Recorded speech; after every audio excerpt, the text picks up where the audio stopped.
The bodies are burned beneath the open sky, and the Khal rises in his fiery steed to take his place among the stars. Welcome back to the Company of the Cat. Hi! As you can already guess, today's video is about the Dothraki prophecy and how it is connected to the Azor Ahai one, like most, if not all prophecies we have, and how the events during the Century of Blood and the fall of Sarnor give hints about it. Before we begin, don't forget to like and subscribe to the channel if you enjoy my videos.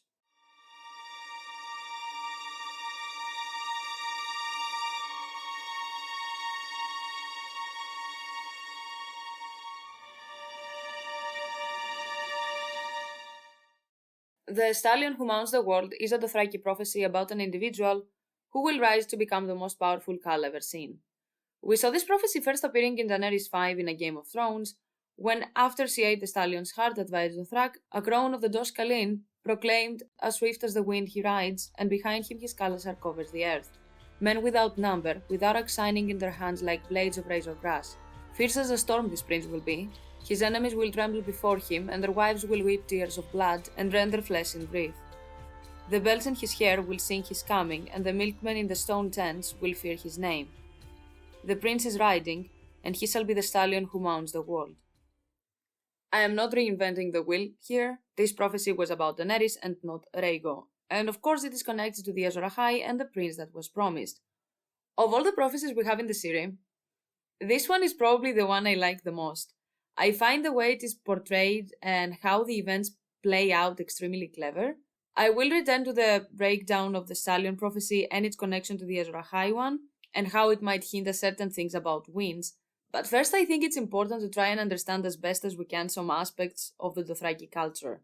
In general, the Dothraki dislike and mistrust magic a lot, with blood magic being forbidden amongst them. That being said, they do have prophecies, they have an apocalypse myth, and they do practice religious ceremonies that at some point in the past were certainly tied to magic, and one of these practices is the consumption of the stallion heart by the Khaleesi during her pregnancy. It is believed by the Dothraki that eating the raw heart of a stallion during pregnancy will make a Khal's son strong, swift, and fearless. But only if the mother can eat the entire heart. If she chokes on the blood or eats up the flesh, the omens are less favorable. The child might be stillborn, weak, deformed, or God forbid, a female. When Daenerys was pregnant with Rhaego, she took part in this ceremony in the evening in a chalk pit ringed by torches in the sacred Dothraki city of Vaes Dothrak, where she managed to consume the entire stallion's heart. In general, they believe that eating horse flesh makes them stronger and faster, like a horse, and their main deity is also a horse god. We have seen several other instances where people claim that eating raw meat or drinking the blood of some animals can indeed give you the characteristics of the animal, and from the look of it, this whole belief must have originated from past magical practices. Bors the Breaker, a legendary son of Garth Brynhand and founder of House Bulwer, gained the strength of 20 men by drinking only bull's blood. Some tales state Bors drank so much blood he grew a pair of shiny black horns. When Sam was younger, Randall Tarly hired 2 warlocks from Garth with white skin and blue lips, who slaughtered a bull aurochs and made Sam bathe in the hot blood to make him brave. The whole eating of the heart sounds very similar to these stories. Also, it sounds a lot like a very specific ceremony that, indeed, if magic was involved in the past and things didn't go as intended, might cause the baby health issues, or impact the pregnancy negatively, or maybe do nothing at all, with the baby coming out as intended, no extra power, just a normal boy or girl. This is very much blood magic. And of course, with the Dothraki culture being amongst the most sexist cultures we have seen, if things did go as intended, it was the Khal's son and blood, and not the magical ceremony the mother went through. Το μαγικό σπερματοζωάριο. In any case, after this ceremony, we hear the prophecy for the first time. The individual will be a prince, a Khal's son, and one day the Khal of all Khals will rise. This stallion who mounts the world is prophesied to unite the Dothraki into a single Khalasar and ride to the ends of earth, making everyone in the world his herd. They also have an apocalypse myth, where they believe that someday ghost grass will cover the world, and then all life will end. Ghost grass is a type of grass that grows everywhere throughout the Shadowlands in eastern Essos, on its shore, and in the valleys between its mountains. Ghost grass is taller than a human on horseback and has stalks as pale as milk glass. It is an invasive plant that overwhelms other forms of life. The Dothraki believe that ghost grass glows with the spirits of the damned and will one day cover the entire world. This sounds like the Long Night and the others, tall and gaunt, with flesh pale as milk, with pale blue blood, and bones that shine like milk glass. They thrive in the dark, want to end life on earth, and trap the souls of the dead in their dead bodies with glowing eyes. This is why I really like the Dothraki prophecies so much. They are so uniquely written, and I'm still salty that from all the stuff in the workbook, they decided to cut down on the Dothraki parts. The only issue here is that, unlike most myths about the apocalypse, we do not see the stallion being connected to it. The individual in their mythology is not exactly presented as the savior, but as their strongest leader, with the best ride that will unite them all and lead them to victory. But most likely they are connected. Not only the prophecy was given in the current timeline where the Long Night is about to take place, but I think it was given once before during a time when people might have thought that, damn, the world is ending, and was in a very similar state of upheaval, during the Century of Blood.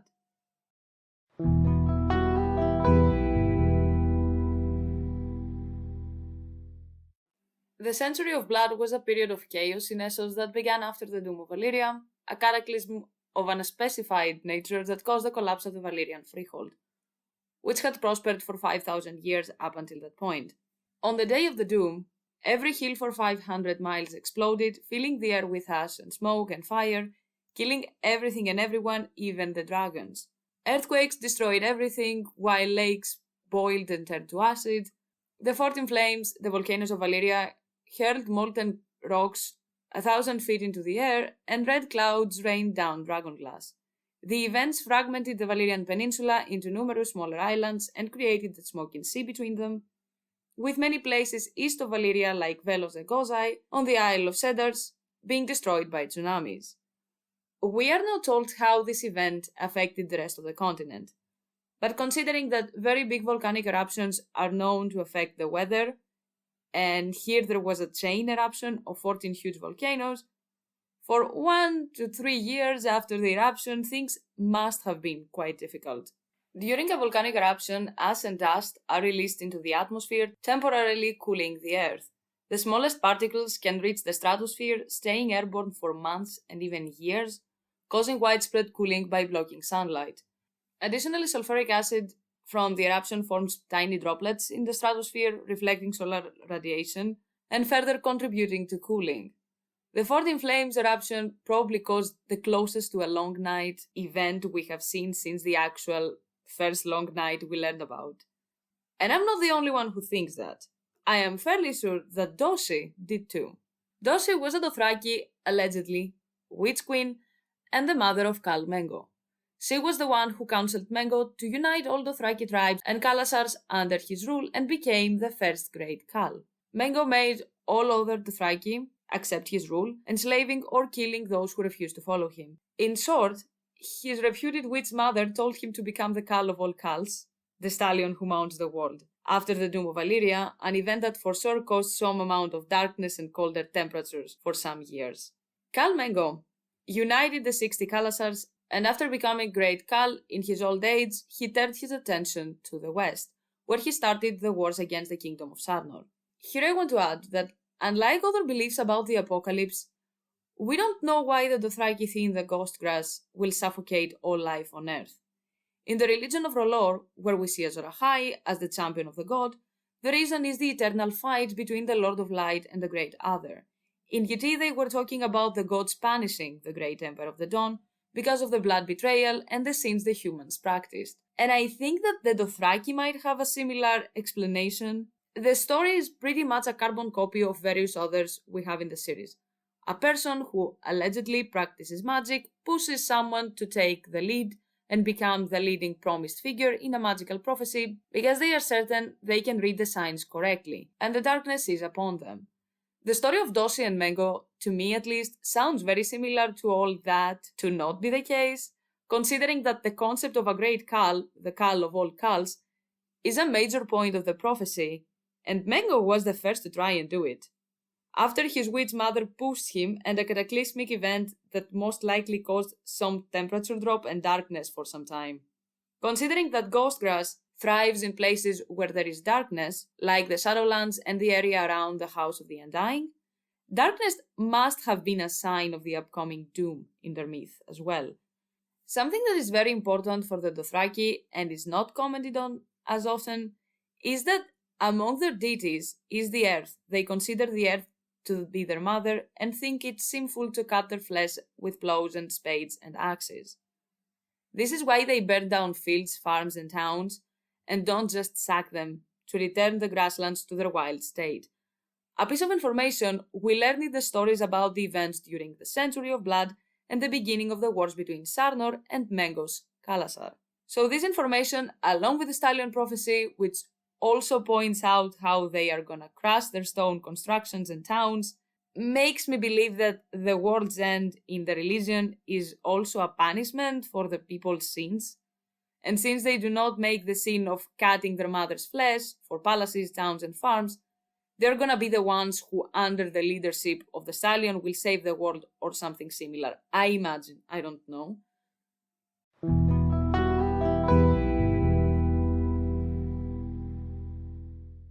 It is kinda sad how quickly the fall of Sarnor happened, and it is even sadder if indeed this information is put in place for a reason, and the domino that followed with the Dothraki and the Sarnori started indeed because of a prophecy. The Dothraki would most definitely have started to raid more after the Doom, since Valyria wouldn't be able to defend their allies, but Mengo uniting all the Khalasars under his rule surely made everything more difficult to deal with.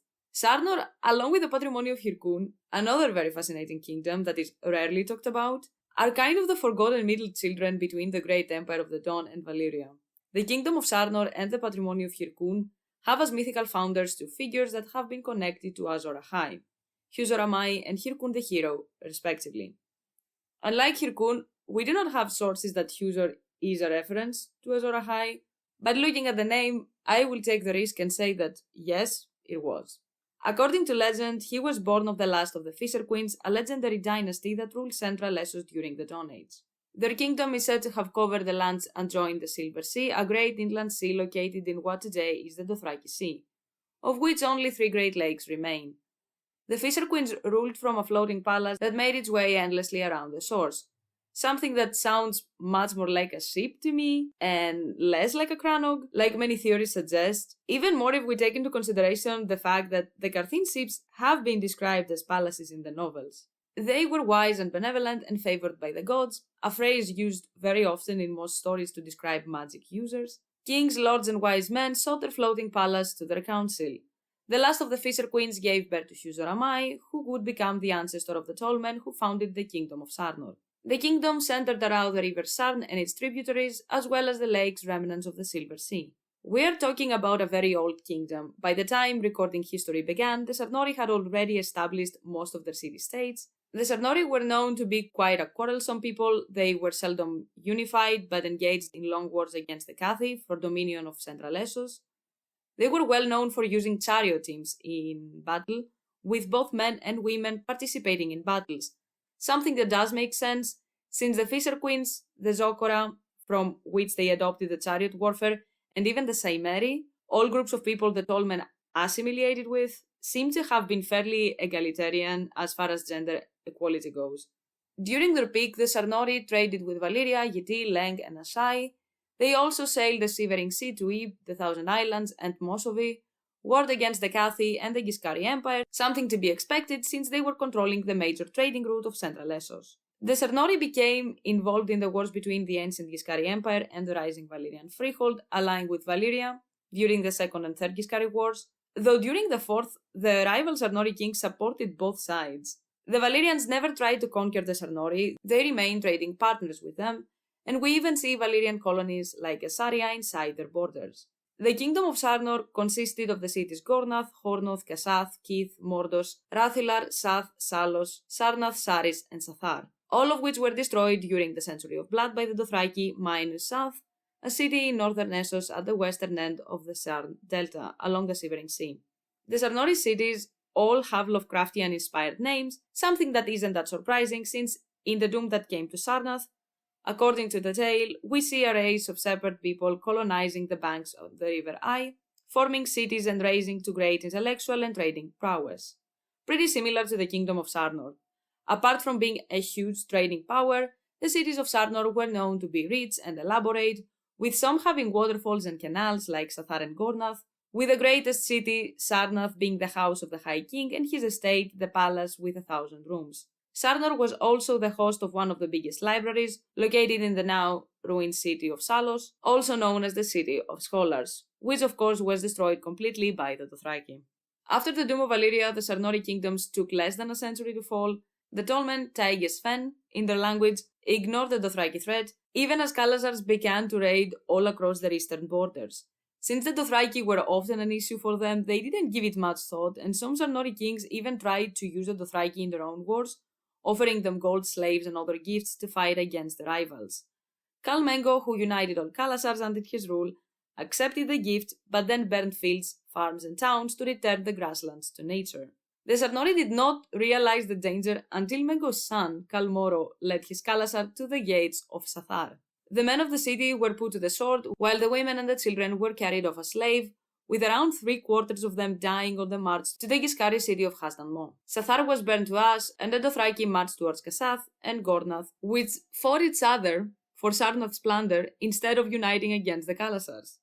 After the fall of Sathar, Khal Moro raised Kasath with the aid of the king of Gornath, who had made common cause with the Dothraki and took one of Moro's daughter to wife, something that didn't end well since she killed him before she was taken by Khal Horo, a rival Khal of her father who also killed him, because as expected, after the death of Mengo, the Khalasars also came into conflict with one another as well. Horo was also killed after some years and his great Khalasar was split. Even with Mengo dead and the Dothraki separated, the issue did not stop, as the Dothraki continued to raid Sarnor and the cities fell to new Khals who tried to outdo one another in conquest and carried the broken gods and defeated Tuvaes Dothrak. Most of the Tolmen's history was lost with the burning of Salos and its great library. Keith and Hornoth soon fell to a rival Khals, and the fortress city of Mardos, after years of resistance, fell due to starvation. The defenders slew their women and children and rode outside of the walls to certain defeat. After the fall of Mardos, a city known for its military power and defensive capacity, the Sarnori united under Mazor Ahai, the last High King. He and his army were trapped and destroyed by 4 Khalasars at the Field of Crows, and Sarnath, the honorary capital, was put to the torch by Khal Loso less than a fortnight later, and the remaining cities continued to fall. Saris, the last fallen Sarnori city, had already been mostly abandoned when Khal Zego reached it, and with the support of Iben and Lorath, Sath survived, and it's the only city where the Tolmen still live.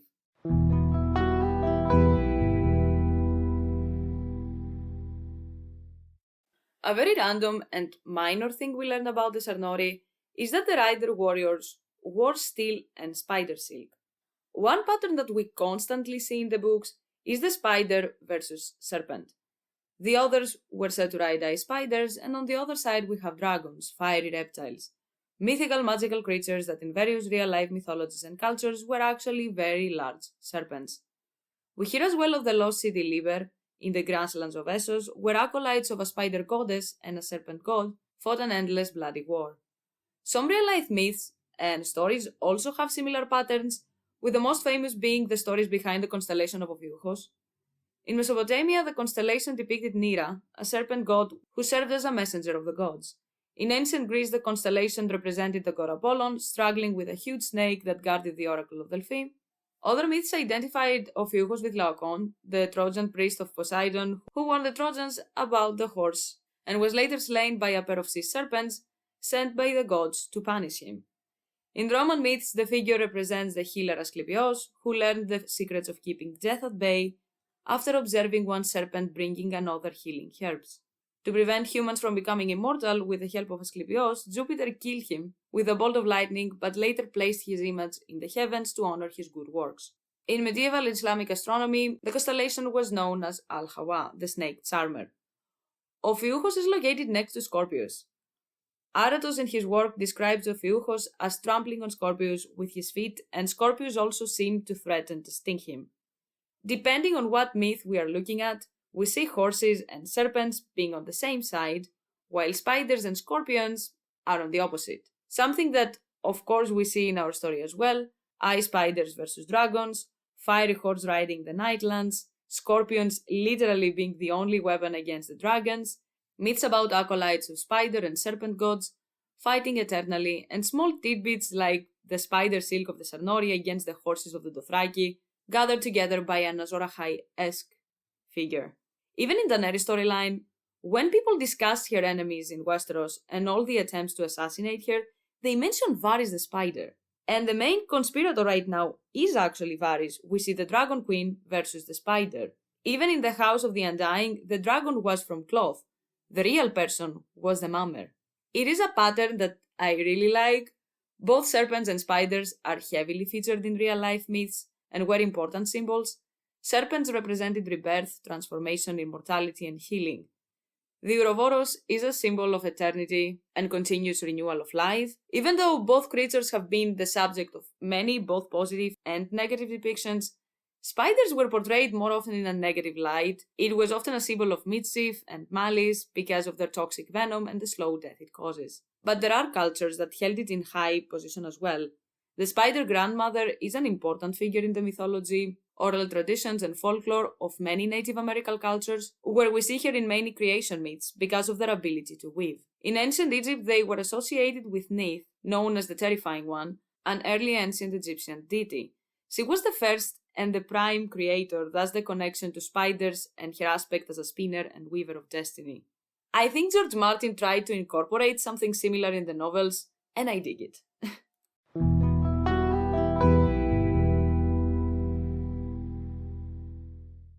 With all this down, and from the looks of it, the Stallion Who Mounts the World prophecy is again about an individual who will unite all people when the darkness gathers, and regardless whether there will be one or more individuals, Daenerys is 100% a part of this, and the things mentioned by the Toscaline are the events that will take place in Winds.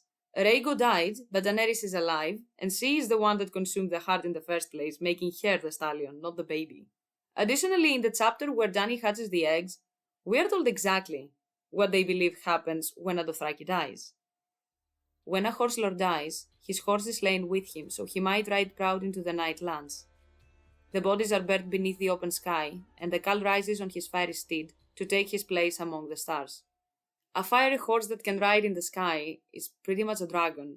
So far, Dany is the only person able to ride one. As swift as the wind he rides, and behind him his Khalasar covers the earth, men without number, with arcs shining in their hands like blades of razor grass. Daenerys right now is in the Dothraki Sea with Drogon, and Khal Jaqo and his Khalasar eventually found her standing next to her dragon.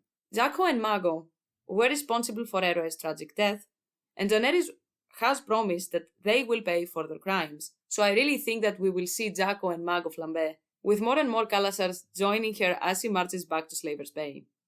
Fierce as a storm this prince will be. Dany is literally named Stormborn, so there is that. His enemies will tremble behind him, and their wives will weep tears of blood and red their flesh in grief. The bells in his hair will sing his coming, and the milkmen in the stone tents will fear his name. When we first see this passage in A Game of Thrones, we are pretty much sure that the prophecy is for her, and the only guess is what it is about. We assumed it is about her return to Westeros or something similar.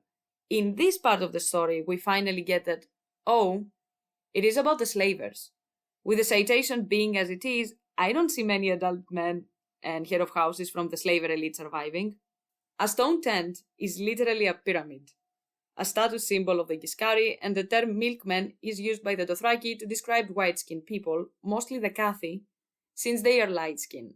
But we have seen the term used to describe a way of acting, and not just outer appearance.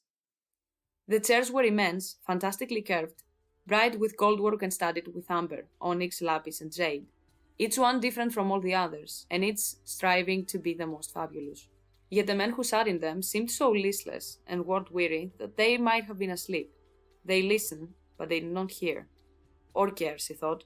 They are milkmen indeed. They never meant to help me. They came because they were curious. They came because they were bored. And the dragon on my shoulder interested them more than I did.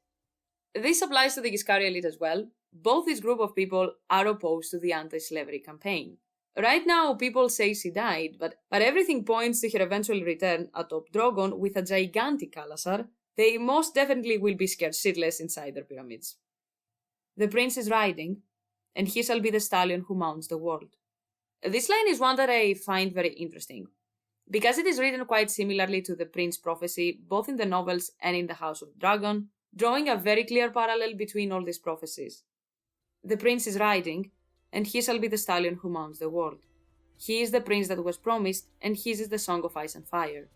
Westeros must unite beneath her one true king, the prince that was promised, Lord of Dragonstone and chosen of R'hllor. All these prophecies are about a prince who will gather everyone together, and Dany is the one. Whether she is the only one is another conversation for a different video, but the only thing sure is that she is it. Even one of her visions in the House of the Undying that universally is agreed upon to be about Rhaego, I think was partly about her. A tall lord with copper skin and silvery gold hair stood beneath the banner of a fiery stallion, a burning city behind him. This scene indeed depicts a man, but this scene also plays pretty much the same as the fall of Astapor. Dany's fiery stallion is Drogon, who flew above the city. And so her brother Rhaegar mounted on a stallion as black as his armor. Fire glimmered red through the narrow eye slit on his helm. The last dragon, Ser Jorah's voice whispered faintly. The last, the last. Dany lifted his polished black visor. The face within was her own.